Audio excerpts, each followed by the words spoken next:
Hello, I'm Robert Allan. I'm the executive chairman of Robert Allan Limited, a naval architecture company based here in Vancouver with a global outreach in our design efforts. I'm a third generation naval architect, all with that same name. And I'm currently also the president of the Association of BC Marine Industries. I've been designing small workboats, small and larger workboats, I guess, for the better part of 50 years. And following the tradition of my father and my grandfather. My grandfather emigrated to Canada and landed here in Vancouver in 1919.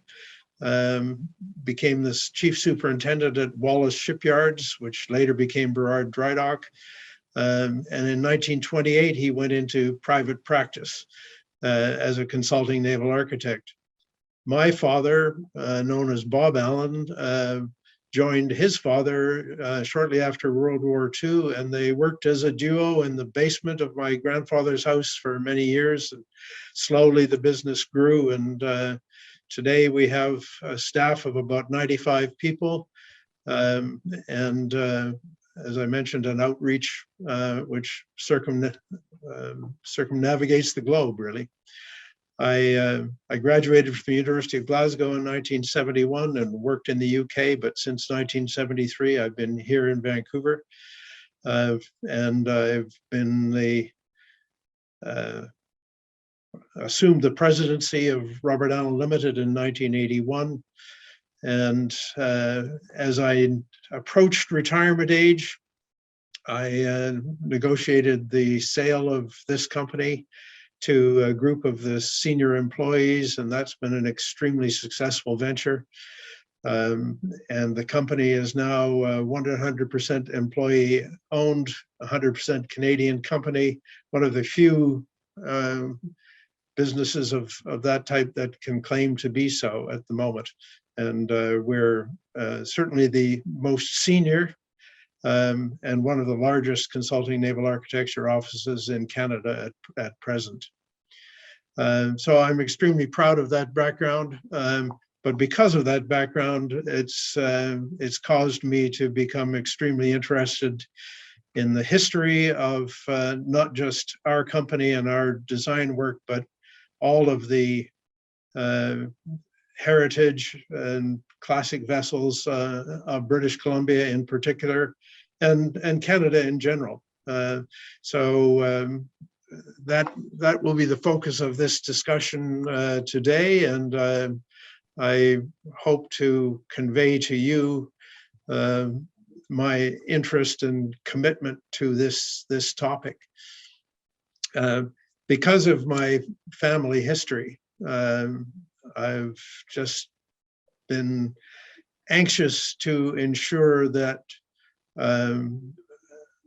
that design heritage and the vessels that resulted from our work are recognized in a formal way and not lost in the process of aging. It's very difficult to preserve every old boat that has merit, but there are many that are absolutely deserving of preservation in one form or another.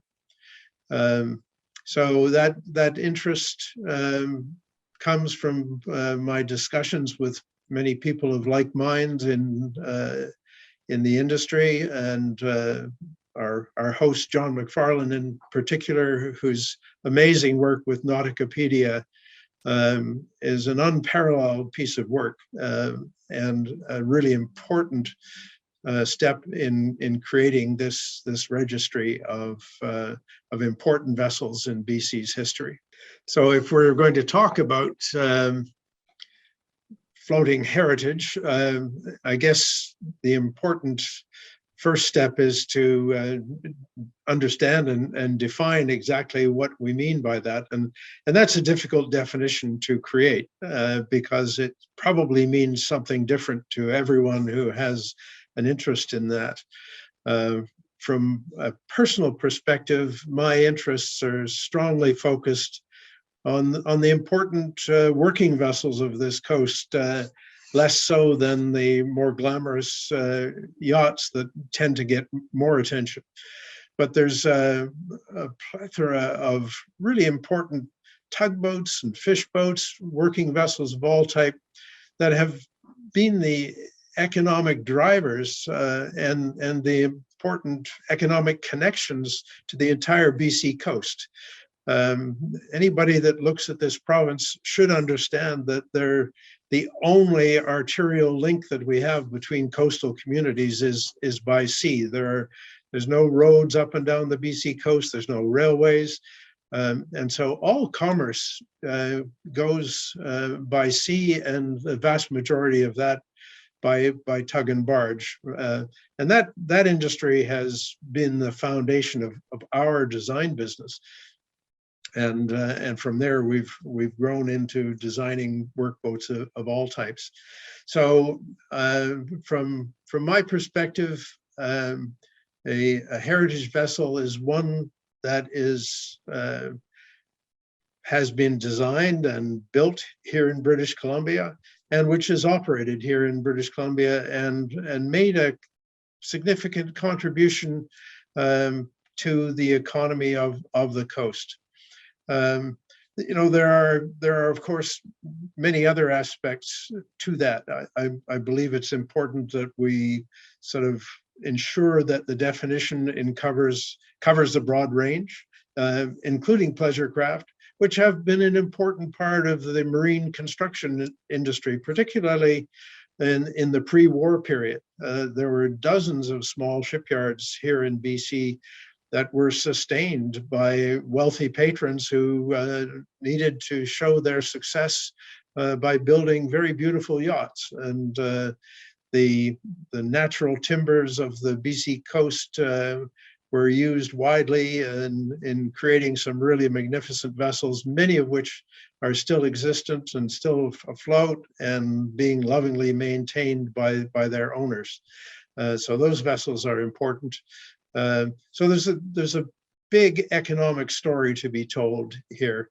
I'm not sure that I can identify all of the links, but certainly we should be celebrating the tug and barge industry, the fishing industry, which was a huge economic driver to the early development of the coast, and the leisure market, which were very important and still are important in the local construction industry. So there's an important story to tell there that is linked to the entire development of British Columbia. So with that kind of background, let's cast the net as broadly as we can, but really focus on vessels that made an important economic and social contribution to the province. I guess one other, just thinking a little bit beyond those three categories, there's a group of vessels that were collectively known as the mission boats that performed a really important social function up and down the coast in the pre-war and early post-war periods, working under the auspices of the Anglican Church and the United Church. And whilst they were spreading the word from their respective interpretations, they also provided a lot of medical and dental and social services to coastal communities of all types, and there's a lot of really good literature celebrating those vessels, and most of them are still in service, albeit mostly as private vessels or as ecotourism vessels, but they're also extremely well maintained and an important part of BC's coastal history. So that's my broad net. And most of my following remarks will, I guess, be addressing that from that perspective.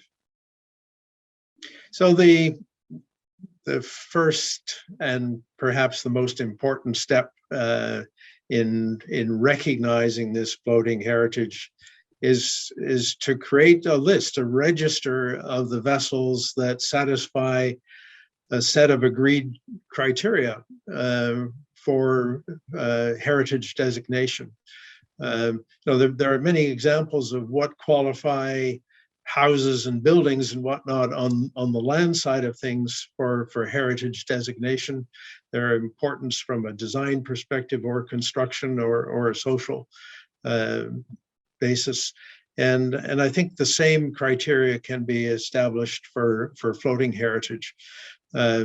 So we need to establish those criteria and then create the register. And that's just a database. That's certainly not a difficult thing to do from a technical perspective.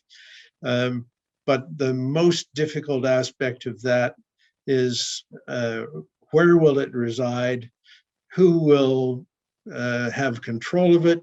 Who will maintain it? And who will be the individuals that determine acceptance of heritage qualification. So that sounds to me like ultimately, it needs to be a neutral body, ideally a well-run, well-funded maritime museum, which may be a difficult thing to find in this province at present, but we live in eternal hope that such an institution will emerge. I believe there's a need for a lot more collaboration between the various organizations in this province that act as maritime museums on a whole variety of levels. So I would love to see a central body that is funded appropriately and that has a well-qualified curator and a body of knowledgeable, neutral expert people who can speak to the qualities, the capabilities, and the qualifications of vessels put forward for heritage. So establish the criteria, describe the database and the information that needs to go into that, and ensure that there's an organization that can carry on this work. There will be a huge body of work to be done at the outset. But again, I think Nauticopedia has gone an immense way towards setting the groundwork for this registry. Most of the vessels that would qualify are already identified in there.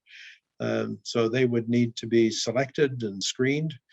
And then, we make sure that there's a curatorial process in place to carry that on in perpetuity. The age is an important criteria, and but it's not the only criteria. But probably, 50 years plus is the point at which we would look. I think anything less than 50 years is not quite sufficiently aged to be given heritage designation. There are vessels that are lost to us that must also be recognized, and those can be digitally kind of recreated and preserved if the documentation exists. So that's another important part of this going forward. As a personal mission in ensuring that the contribution of Robert Allan Limited to British Columbia's maritime heritage, I have spent my last 2 COVID years in the writing of our corporate history. In collaboration with well-known maritime author Peter Robson, and the book is completed. It has gone to the printers. It's being published by Harbor Publishing, who have been a wonderful resource and a great support in the process. It's been a really interesting work for me, and I've uncovered many dozens of vessels that I didn't know we were responsible for previously. So it's become a bit of a tome. It's a 620-page book with many photographs and lots of drawings. But I think it's an important piece of BC's maritime history that I hope will be a good reference for many years to come. I'm hopeful that we will see this book on the street before Christmas of this year, but the global supply chain challenges that are plaguing all of us at many levels seem to have the potential to interfere with that target date. But I will be optimistic until told otherwise that we'll see it by Christmas, or at the latest early in the spring of next year. So I have tried to convey to the listeners the importance of maritime heritage to me, but I have a particular, perhaps unique perspective on it, having had nearly a century of family involvement in this industry. But there are many stories not dissimilar to mine, and I think all of those people that have long-term family connections to the marine industry would be willing to get behind this movement to formalize a maritime heritage registry for British Columbia. BC is a maritime province, although many of our governments, especially our civic governments, seem to be doing their very best to deny that important fact. We need to understand better the critical role that marine industries have played and still play in our provincial economic growth. And we need to do our best to attract new people into this vital and important industry. So celebrating the accomplishments of past generations and the many unique craft that they have created and used up and down the coast are a very vital and important first step on that journey. So I would encourage all of you with an interest or a passion or a love for the BC maritime history, get on board with this. Write to us, join us in pushing for this really important cause of heritage craft designation for British Columbia and for Canada.